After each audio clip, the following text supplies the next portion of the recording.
Everybody, मैं सोनू, आप देख रहे हैं मस्ती एकेडमी यूट्यूब चैनल। तो दोस्तों आज जो है कि हम लेकर आए हैं उड़ीसा के बारे में। किसके बारे में बताएंगे? उड़ीसा के बारे में। देखिए पिछले क्लास जो है कि हम छत्तीसगढ़ के बारे में बताए थे, लेकिन छत्तीसगढ़ एक दिन क्लास नहीं हो पाया क्योंकि कुछ टेक्निकल प्रॉब्लम आ गया था। टेक्निकल प्रॉब्लम होने की वजह से जो है कि मैं कल क्लास नहीं ले पाया हूँ, इसलिए आज जो है कि हम उड़ीसा के बारे में बताएंगे। तो बने रहेंगे आप बने रहेंगे इस क्लास में शुरू से अंत तक। तो देखिए, जिंदगी जो है ना, ये हकीम से कम नहीं होता। जिंदगी में जो हौसला है ये किसी हकीम से कम नहीं होता है। ये हर तकलीफ में, किसमें? ये हर तकलीफ में ताकत की दवा देते रहता है। और हाँ, एक बात जरूर याद रखेंगे कि अगर जिंदगी में आप अपना गुरूर रखेंगे ना, जिंदगी में अपना अगर आप गुरूर रखेंगे तो मंजिल तो दूर की बात है, मंजिल तो भूल ही जाइए, मंजिल तो दूर की बात है, रास्ता भी नहीं देख पाओगे। तो देखिए, मेहनत कीजिए और एक दिन जरूर सफलता मिलेगी। तो चलिए आज जो है कि हम उड़ीसा के बारे में बताते हैं। मन लगाकर पढ़ाई कीजिए, 100% आपको सफलता मिलेगी और मंजिल भी मिलेगी। तो देखिए, सबसे पहले जो है कि हम हेडिंग डाल देता हूं उड़ीसा।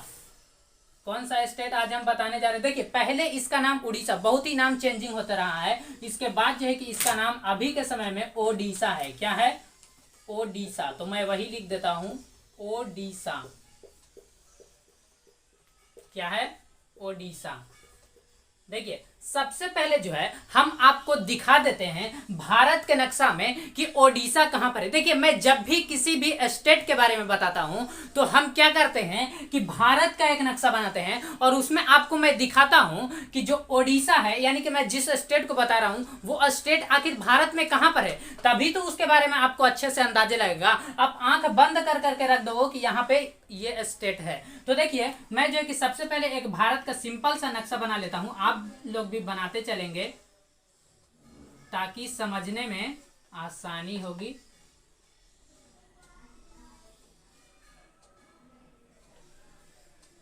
चलिए देखिए, ध्यान से देखेंगे एकदम।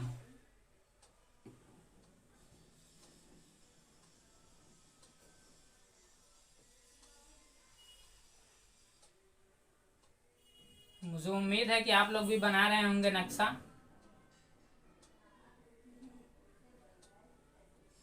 देखिए, ये रहा सिंपल सा भारत का नक्शा। किसका नक्शा है? भारत का नक्शा है। देखिए, ये रहा भारत का नक्शा। अब मैं आपको दिखा देता हूं कि उड़ीसा जो है वह कहां पर है। देखिए, सबसे पहले आपको हम यहां पर दिखाएं कि ये मध्य प्रदेश का एरिया है। मध्य प्रदेश से टूटा छत्तीसगढ़ 1 नवंबर सन 2000 ईस्वी को। उसके बाद हमने बताया कि यहां पर आपने ये जो ओडिशा छत्तीसगढ़ जो देखा है, छत्तीसगढ़ के बगल में, छत्तीसगढ़ के जस्ट बगल में देखेंगे तो आपको जो है किसका एरिया मिलेगा? ओडिशा का एरिया मिलेगा। किसका एरिया मिलेगा? ओडिशा। तो देखिए, ये रहा आपका ओडिशा। मैं ओडी लिख दिया हूं, तो ये रहा ओडिशा। देखिए, आपको अंदाजा लग गया होगा कि सबसे पहले इस साइड देखेंगे तो मध्य प्रदेश, मध्य प्रदेश के नीचे महाराष्ट्र आएगा, इस साइड में गुजरात आएगा और इधर देखेंगे तो आपको मिलेगा छत्तीसगढ़। मध्य प्रदेश से क्योंकि टूटा है छत्तीसगढ़, और यहाँ पे आपको मिलेगा ओडिशा। ओडिशा के बाद आपको मिलेगा आंध्र प्रदेश। तो देखिए, आपको जो है कि लगभग अंदाजा लग गया होगा कि ओडिशा जो है ना कि भारत में कहां पर है। तो चलिए, आपको अंदाजा लग गया होगा। इसको मैं अब मिटा दूं। चलिए मिटा देते हैं। अब जो है एक हम बड़ा सा किसका नक्शा बनाएंगे? ओडिशा का नक्शा बनाएंगे। तो चलिए इसको मिटा देता हूं।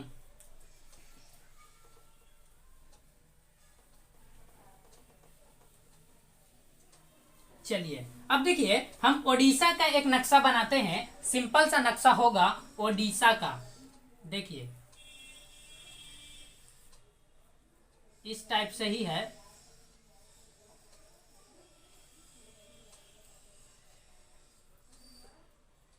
देखने में लगेगा चूहा के जैसा। ध्यान से देखेंगे,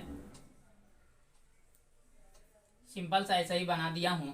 तो देखिए, ये रहा किसका एरिया रहा? ओडिशा का। किसका एरिया है? ओडिशा का एरिया है। तो देखिए, अब आपको अंदाजा लगाना है कि कहां पे कौन सा शहर है। तो ध्यान से देखेंगे और ध्यान से जो है कि आप अपने एटलस में अंडरलाइन करते चलेंगे, ताकि आपको जो है कि जैसे ही आप ओडिशा का नक्शा खोलें आपको पता लग जाएगा कि कौन कौन से शहर वहां का फेमस है। तो देखिए यहां पर आप देखेंगे, कहां पर देखेंगे, यहां पर तो आपको मिलेगा एक शहर जिसका नाम है राउरकेला। कौन सा है? तो देखिए राउरकेला ये किस लिए फेमस है? राउरकेला, राउरकेला। देखिए इसमें नाम आ रहा है केला, बट यहाँ का केला फेमस नहीं है। नाम है राउरकेला बट यहाँ का केला फेमस नहीं है। तो देखिए यह है राउरकेला, किस लिए फेमस है? इस्पात उद्योग है। क्या है? इस्पात का कारखाना है। यहाँ राउरकेला में क्या है? राउरकेला में इस्पात कारखाना, राउरकेला में इस्पात कारखाना। देखिए जब हम आपको छत्तीसगढ़ बताए थे, क्या बताए थे? छत्तीसगढ़।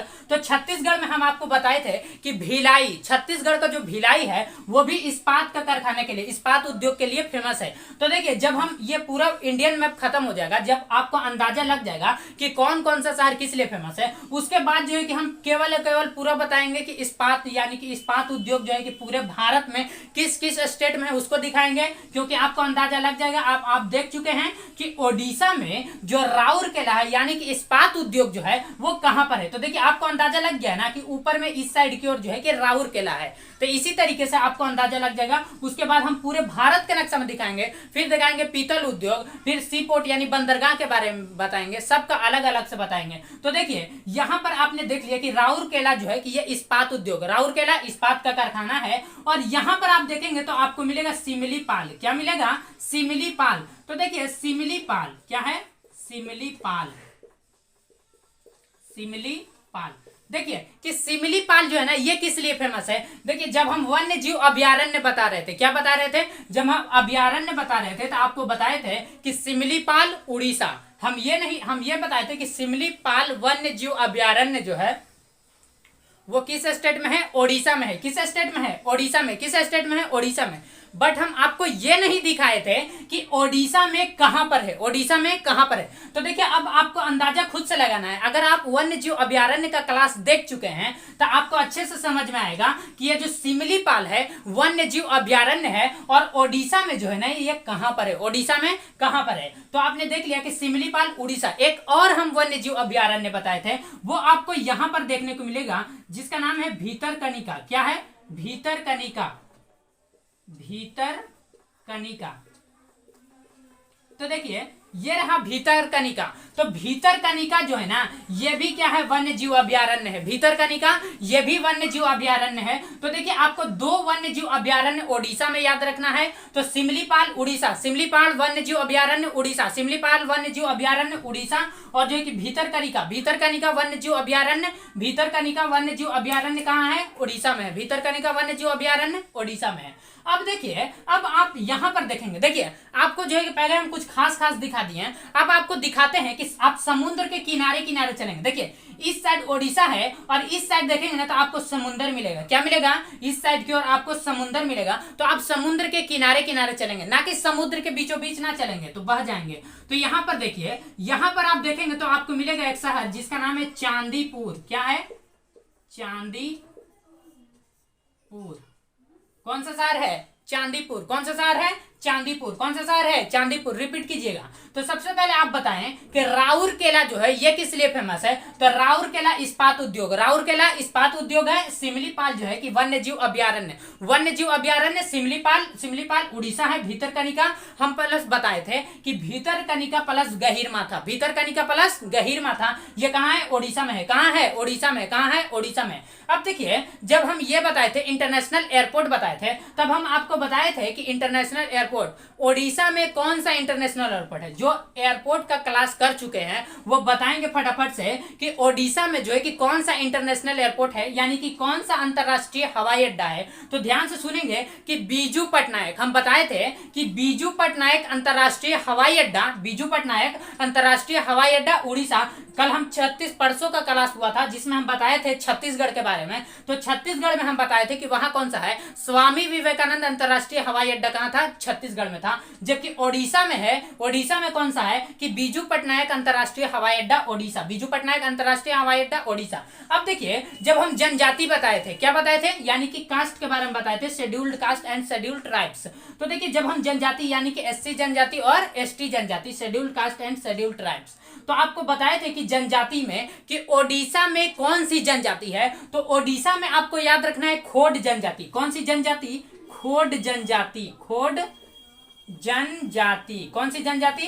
खोड जनजाति। एक बात और, बीजू पटनायक अंतरराष्ट्रीय हवाई अड्डा। बीजू पटनायक, देखिए बीजू पटनायक अंतरराष्ट्रीय हवाई अड्डा, इंटरनेशनल एयरपोर्ट, IA मैं लिख देता हूं। तो बीजू पटनायक अंतरराष्ट्रीय हवाई अड्डा कहाँ है? उड़ीसा। बीजू पटनायक अंतरराष्ट्रीय हवाई अड्डा उड़ीसा। अब देखिए यहां पर आप देखेंगे इस साइड की ओर, तो यहां पर आपको एक शहर मिलेगा जिसका नाम है तालचेर। कौन सा शहर है? तालचेर। तो देखिए कि तालचेर जो है ना, ये किस लिए फेमस है, तो ध्यान से सुनेंगे कि तालचेर में जो है ना, तालचेर में यहां क्या है कि तेल शोधन कारखाना है। तालचेर में क्या है?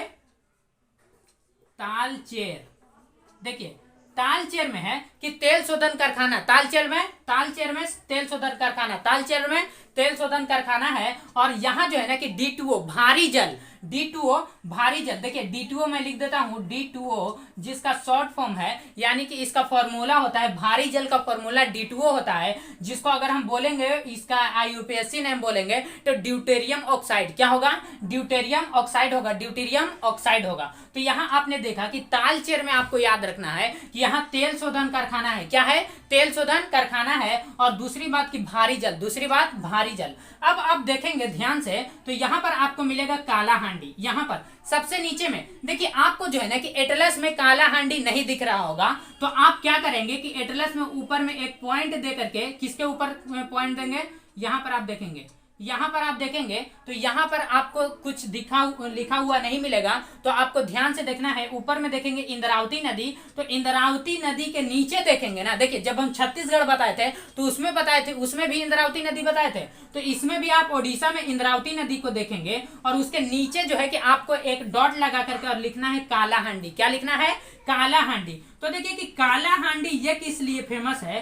काला हांडी जो है ना, काला हांडी, तो काला हांडी ये सूखा क्षेत्र है, ओडिशा का सबसे सूखा क्षेत्र। ओडिशा का सबसे सूखा क्षेत्र जो है वो काला हांडी है। क्या है? काला हांडी है। तो काला हांडी आपको एटलस में नहीं मिलेगा, आप जो है कि पेंसिल से क्या करेंगे, डॉट दे करके आप काला हांडी लिख लेंगे। क्या लिखेंगे? काला हांडी। काला हांडी क्या है? सबसे सूखा क्षेत्र, सबसे सूखा क्षेत्र, सबसे सूखा। अब आप देखिए, सबसे पहले मैं ये बता देता हूं कि चांदीपुर क्या है। चांदीपुर जो है ना, यहाँ परमाणु परीक्षण स्थल है। क्या है? परमाणु परीक्षण स्थल है। देखिए परमाणु परीक्षण जब किया जाता है तो सबसे पहले जो है कि समुद्र में किया जाता है। समुद्र में जो है कि ये यहीं पे आपको मिलेगा, यहाँ पर आप देखेंगे तो आपको द्वीप मिलेगा, 3 डॉट डॉट करके ऐसे होगा, आप देखेंगे 3 डॉट डॉट करके यहाँ पर ऐसे एक द्वीप होगा जिसका नाम है, पहले का नाम था व्हीलर द्वीप। क्या नाम था? व्हीलर द्वीप। पहले इसका नाम था व्हीलर द्वीप। क्या था? व्हीलर द्वीप। लेकिन जो है कि इसके बाद जो है कि इसका नाम हो गया है कलाम द्वीप। अबुल कलाम आजाद के नाम पर रखा गया है कलाम द्वीप। कलाम द्वीप, पहले इसका नाम व्हीलर द्वीप था, अभी के समय में क्या है? कलाम द्वीप है। तो देखिए कि जब परमाणु परीक्षण होता है तो सबसे पहले परमाणु परीक्षण जो है कि व्हीलर द्वीप यानी कि कलाम द्वीप पर किया जाता है। जब देखा जाता है कि इस पर सक्सेस हो गया, जब देखा जाता है कि ये लगभग जो है कि क्या है, हमारा परमाणु परीक्षण सक्सेसफुल हो गया है, तब जाकर के कि चांदीपुर में किया जाता है। कहाँ किया जाता है? चांदीपुर में परमाणु परीक्षण किया जाता है। अगर देखा जाता है कि चांदीपुर में भी जब परीक्षण स्थल संपूर्ण हो जाता है, यानी कि अच्छे सक्सेसफुल हो जाता है, तब क्या करता है कि सेना को दे दिया जाता है। किसको दिया जाता है? सेना को। और सेना को दिया जाता है राजस्थान में, हम बताए थे, राजस्थान में आपको हम बताए थे पोखरण। क्या बताए थे? पोखरण। तो राजस्थान में उसके बाद जो है कि पोखरण में सेना क्या करते हैं? परमाणु परीक्षण करते हैं। तो देखिए कि सबसे पहले जो है कि परमाणु परीक्षण जो है कि व्हीलर द्वीप या कलाम द्वीप पर किया जाता है, उसके बाद जो है कि चांदीपुर में किया जाता है, और उसके बाद जो है ना कि कहाँ सेना को दे दिया जाता है, और सेना कहां करती है? राजस्थान के पोखरण में। राजस्थान के पोखरण में परमाणु परीक्षण स्थल। तो आपको याद हो गया होगा कि सबसे पहले कलाम द्वीप पर, उसके बाद चांदीपुर में, और उसके बाद कहां किया जाता है? राजस्थान के पोखरण में। राजस्थान के पोखरण में। अब देखिएगा यहां पर हमने बताया कि तालचेर। क्या है? तालचेर। तो देखिए तालचेर जो है ना, एक तो भारी जल के लिए तालचेर क्या है? एक भारी जल के लिए और दूसरा कोयला के लिए। सॉरी, मैं यहां पर बता दिया था कि तालचेर जो है ये हमने क्या बताया था कि तेल शोधन कारखाना, नहीं, तालचेर जो है कि तेल शोधन शोधन कारखाना के लिए नहीं, तालचेर जो है कि ये कोयला क्षेत्र है। क्या है? कोयला क्षेत्र है। और दूसरी बात कि ये भारी जल के लिए फेमस है, D2O, जिसको हमने कहा था कि ड्यूटीरियम ऑक्साइड। तो देखिए यहाँ पर आपने देख लिया। अब आपको जो है कि व्हीलर द्वीप से जो है कि नीचे आएंगे तो यहाँ पर आपको एक शहर मिलेगा जिसका नाम है पाराद्वीप। यहीं पे आपको मिलेगा एक पाराद्वीप। क्या मिलेगा? पाराद्वीप। तो देखिए ये जो है ना, ये तेल शोधन कारखाने के लिए फेमस है। पाराद्वीप जो है ये तेल शोधन कारखाने के लिए फेमस है। किसके लिए फेमस है? पाराद्वीप तेल शोधन कारखाना। पाराद्वीप तेल शोधन कारखाने के लिए फेमस है। अब आपको देखना है कि पाराद्वीप से नीचे आएंगे हाफ इंच, समुद्र के किनारे किनारे ही चलेंगे तो हाफ इंच अगर नीचे आएंगे तो आपको यहीं पर एक शहर मिलेगा जिसका नाम है कोणार्क। क्या है? कोणार्क। तो ध्यान से सुनेंगे कि कोणार्क जो है ना ये किस लिए फेमस है। तो देखिए कोणार्क में सूर्य मंदिर है। कौन सा मंदिर है? सूर्य मंदिर, जिसको जो है कि किसने बनवाया था? तो कोणार्क के सूर्य मंदिर को, यानी कि ओडिशा के कोणार्क के सूर्य मंदिर को जो है कि नरसिम्हा वर्मन ने, किसने? नरसिम्हा वर्मन ने बनवाया था। तो सूर्य मंदिर, कोणार्क के सूर्य मंदिर को किसने बनवाया था? सवाल पूछेगा कि कोणार्क के सूर्य मंदिर को किसने बनवाया था, तो आपको फटाफट से ध्यान में आ जाएगा कोणार्क, यानी कि ओडिशा की बात हो रहा है। तो ओडिशा में जो है कि कोणार्क में सूर्य मंदिर नरसिम्हा वर्मन ने बनवाया था। किसने बनवाया? नरसिम्हा वर्मन ने बनवाया। अब आपको जो है कि कोणार्क से नीचे आना है और इस साइड की ओर देखेंगे तो आपको मिलेगा पुरी। क्या मिलेगा? पुरी। तो देखेंगे कि पुरी किस लिए फेमस है। तो देखिए पुरी जो है कि गोवर्धन पीठ, यहाँ क्या है? गोवर्धन पीठ है। देखिए जब हम हिस्ट्री बताएंगे तो उसमें बात आएगा, चर्चा आएगा किसके बारे में? पुरी और गोवर्धन पीठ के बारे में। तो आपको क्लियर हो जाएगा। अभी आपको यहाँ पे समझ में नहीं आ रहा होगा कि गोवर्धन पीठ क्या है, जगह का ही नाम है। तो देखिए पुरी जो है कि ये गोवर्धन पीठ, पुरी क्या है? गोवर्धन पीठ है। आपको डिटेल में वहां बताएंगे। तो पुरी क्या है? गोवर्धन पीठ है। अब यहाँ पर आपको देखना है कि पुरी से इस साइड की ओर ऊपर जाएंगे तो यहाँ पर आपको मिलेगा कटक। क्या मिलेगा? कटक। तो देखिए कि कटक जो है ना, सवाल पूछेगा कि राष्ट्रीय चावल अनुसंधान केंद्र, अगर पूछे कि चावल अनुसंधान केंद्र तो कटक, चावल अनुसंधान केंद्र कटक। देखिए यहाँ पे एक स्टेडियम है, फटाफट से बताइए तो कि कटक में, ओडिशा के कटक में कौन सा स्टेडियम है? बहुत ही फेमस स्टेडियम है जिसका नाम है बारामती स्टेडियम। कौन सा स्टेडियम है? तो कटक में आपको मिलेगा बारामती स्टेडियम। कटक में बारामती स्टेडियम, कटक में बारामती स्टेडियम, कटक में बारामती स्टेडियम। और एक बात और कि यहाँ जो है कि सुभाष चंद्र बोस का जन्म हुआ था। सुभाष चंद्र बोस का जन्म कहाँ हुआ था? तो ओडिशा के कटक में, ओडिशा के कटक में। तो कटक में आपको 3 बात याद रखना है। तो एक तो है कि चावल अनुसंधान केंद्र कटक, चावल अनुसंधान केंद्र कटक। और दूसरी बात, एक चावल अनुसंधान केंद्र कटक, दूसरी बात कि बारामती स्टेडियम कहाँ है? कटक में है। और तीसरी बात कि सुभाष चंद्र बोस का जन्म स्थान कहाँ है? कटक में, ओडिशा के कटक में, ओडिशा के कटक में, ओडिशा के कटक में। अब देखिए, अब आपको नीचे आना है। यहां पर आप देखेंगे ना तो आपको एक झील मिलेगा। कौन सा झील मिलेगा? जिसका नाम है चिल्का झील। क्या है? चिल्का झील। देखिए कि समुद्र के किनारे जो झील होता है, समुद्र के किनारे जो झील होता है ना, उस झील को लैगून झील भी कहा जाता है। क्या कहा जाता है? तो हम जो है कि चिल्का झील को, किस झील को? चिल्का, चिल्का झील। देखिए चिल्का झील को हम क्या कह सकते हैं? लैगून झील कह सकते हैं कि नहीं कह सकते हैं? कह सकते हैं। तो चिल्का झील को हम लैगून झील कह सकते हैं। चिल्का झील को हम लैगून झील कह सकते हैं कि नहीं? तो चिल्का झील को लैगून झील कह सकते हैं। और यह जो है कि खारा होता है। क्या होता है? देखिए समुद्र के किनारे है तो खारा होगा कि नहीं होगा? बिल्कुल होगा। तो ओडिशा में जो है ना कि सबसे खारा झील यही है। कौन सा झील है? चिल्का झील है। कौन सा झील है? चिल्का झील है, जिसको हम लैगून झील भी कहते हैं। यहाँ पर ऊपर की ओर देखेंगे तो आपको एक झील मिलेगा, जलाशय, जिसका नाम है, कौन सा जलाशय है? यहीं पे आपको एक झील मिलेगा। और यहीं से एक नदी गुजरती है इस साइड से ऊपर से, जिसका नाम है महानदी। कौन सी नदी है? महानदी, महानदी। तो देखिए जब हम छत्तीसगढ़ बताए थे तो उसमें आपको बताए थे कि महानदी जो है ये मध्य प्रदेश के अमरकंटक से निकलती है नीचे की ओर महानदी, और इस साइड की ओर जाती है जिसका नाम है नर्मदा नदी, और ऊपर की ओर जाती है सोन नदी। कौन सी नदी? सोन नदी। तो देखिए ये जो महानदी है ना, यहाँ पर आप देखेंगे तो आपको मिलेगा संबलपुर। क्या मिलेगा? संबलपुर एक शहर है, यहाँ पर आपको मिलेगा संबलपुर, संबलपुर। तो देखिए कि संबलपुर में जो है ना यहीं पर टिहरी बांध है। कौन सा बांध है? टिहरी बांध है। सॉरी टिहरी बांध जो है वो भागीरथी पर है। महानदी पर कौन सा बांध है? हीराकुंड बांध है। महानदी पर कौन सा बांध है?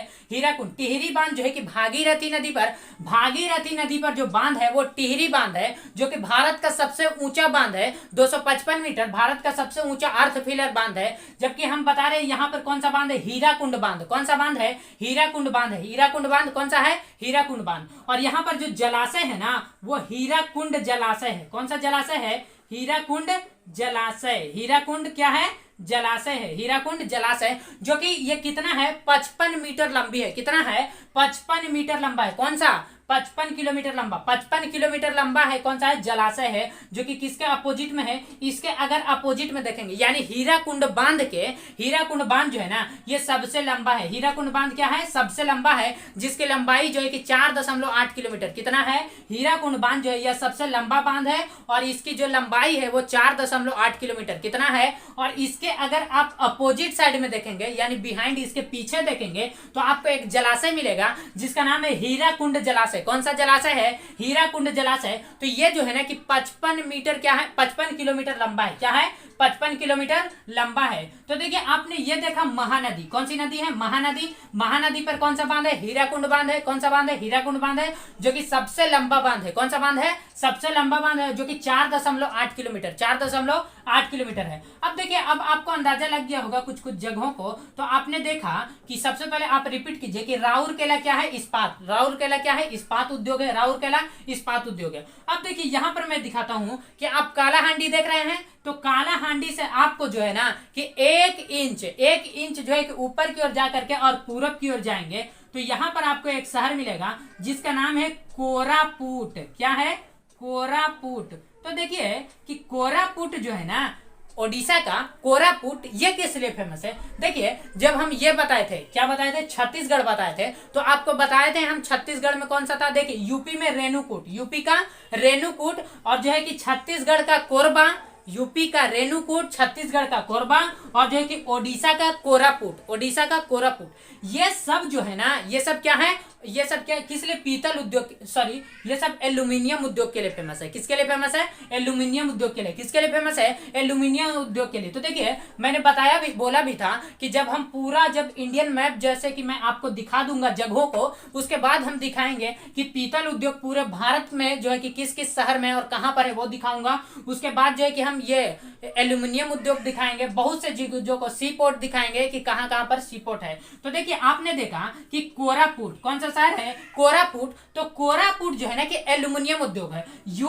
ये ओडिशा का कोरापुट क्या है? एल्यूमिनियम उद्योग। ओडिशा का कोरापुट एल्यूमिनियम उद्योग है। जबकि छत्तीसगढ़ का कोरबा जो है कि वो भी एल्यूमिनियम उद्योग है। और यूपी जब हम बताए थे तो उत्तर प्रदेश का रेणुकूट नीचे में ही मिलेगा, तो वो भी क्या है? एल्यूमिनियम उद्योग। वो भी क्या है? एल्यूमिनियम उद्योग। ऐसे आपको अंदाजा लग गया होगा कि छत्तीसगढ़ में जो ये ओडिशा में कौन कौन सी चीजें फेमस है। तो मुझे उम्मीद है कि आपको जो है कि अच्छा से याद हो गया होगा। अब देखिए मैं बताता हूं एक बात और। एक प्रोजेक्ट है जो कि हम जब छत्तीसगढ़ बताए थे तो आपको हम बताए थे कि दंडकारण्य बस्तर का पठार, बताए थे कि नहीं? हाँ, तो बताए थे कि दंडकारण्य बस्तर का पठार। तो आपको इसमें ध्यान में रखना है कि दंडकारण्य एक प्रोजेक्ट है। क्या है? दंडकारण्य प्रोजेक्ट। देखिए इस दंडकारण्य प्रोजेक्ट में जो है ना इसमें आता है, आपका आ जाता है छत्तीसगढ़ आता है, ओडिशा आता है, आंध्र प्रदेश आता है, महाराष्ट्र नहीं आता है। दंडकारण्य प्रोजेक्ट में कौन कौन आता है? छत्तीसगढ़, ओडिशा और आंध्र प्रदेश। छत्तीसगढ़, ओडिशा और आंध्र प्रदेश। देखिए ये जो बांग्लादेश, क्या बोलते हैं? बांग्लादेश के शरणार्थियों को, उसको जो है ना कि इस दंडकारण्य प्रोजेक्ट के अंतर्गत रखा गया है। बांग्लादेश के जो शरणार्थी थे तो उन सबको किस में रखा गया है? दंडकारण्य प्रोजेक्ट में। तो देखिए दंडकारण्य प्रोजेक्ट में बसाया गया है। तो आपको हम बताएं कि दंडकारण्य प्रोजेक्ट में आपका आता है छत्तीसगढ़ आता है, फिर जाकर के आपका ओडिशा आता है, और जो है कि आपका आंध्र प्रदेश आता है। जो कि अभी हम आंध्र प्रदेश नहीं बताए हैं, लेकिन दंडकारण्य प्रोजेक्ट बता दे रहे हैं कि दंडकारण्य प्रोजेक्ट में कौन कौन सा स्टेट आता है? छत्तीसगढ़, ओडिशा, आंध्र प्रदेश, महाराष्ट्र को छोड़कर। इसमें जो है कि बांग्लादेश के जो शरणार्थियों हैं उन शरणार्थियों को जो है ना कि इन सब जगहों में बसाया गया है। तो मुझे उम्मीद है कि आपको जो है कि छत्तीसगढ़ के बारे में लगभग आपको सारा आइडिया लग गया होगा कि कौन कौन सी चीजें फेमस है। और यहाँ के मैं जगहों को दिखाया, उसके बाद ये आपने देखा पाराद्वीप। क्या देखें? पाराद्वीप। तो पाराद्वीप जो है कि लिए बंदरगाह भी है। मैंने बताया भी कि बंदरगाह जो है कि हम अलग से भी बताएंगे कि पूरे भारत के बंदरगाह को। तो मिलते हैं नेक्स्ट क्लास में, तब तक के लिए जय हिंद।